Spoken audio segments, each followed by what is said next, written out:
two horses. One was called Brainwave, and the other was called Lucy Glitters.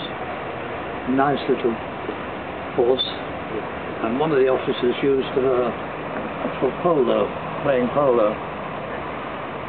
When we were going out on a patrol, Brainwave was lame, so a friend of mine, a fellow called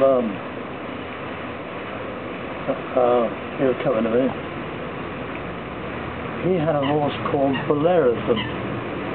Now Bellerophon, Pegasus, rode a horse called Bellerophon. A lot of people don't know that. But this horse had never been known to jump anything, not even a matchstick. And as we had training sessions in the barracks, we used to have 3 or 4 jumps like that. And this Bellerophon used to gallop up to the first hub and stop dead. And Hurley was over the fence, and there he was. Never been known to jump anything.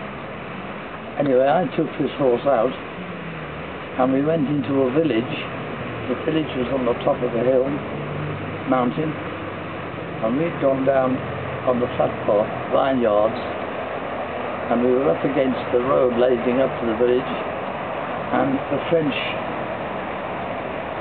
were up in the village, and they had armour-piercing cannon up there, and they started to shoot, and we realised with the little force we'd got, Sten guns, we couldn't get up there, and we said, the officer said, okay, come on, let's get back and go up.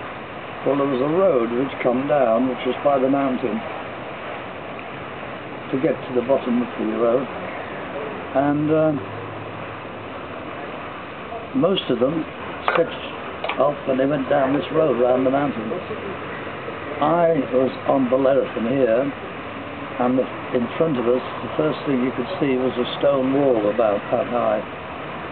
And I thought, well, I'll get thrown at the other side of the wall against the guns on this side, so I'm not worried. So I went off the gallop, and he galloped across here, and of course these cannons were firing, and suddenly he got to this wall, and I was ready to be thrown over, and he jumped it like a national horse, went right over, and he went down the middle over these stone walls, and he jumped beautifully, and fellas on the road got killed with the cannon shooting at me because there was a bunch of them. But I went all the way along and round the corner, and I was safe. And that horse was called Bellerophon. And when I told him, he wouldn't believe me, because he had never jumped in his bloody life before. But with the cannons going off, it must have had worked on him, and he jumped. Very good. And that's the story of Bellerophon.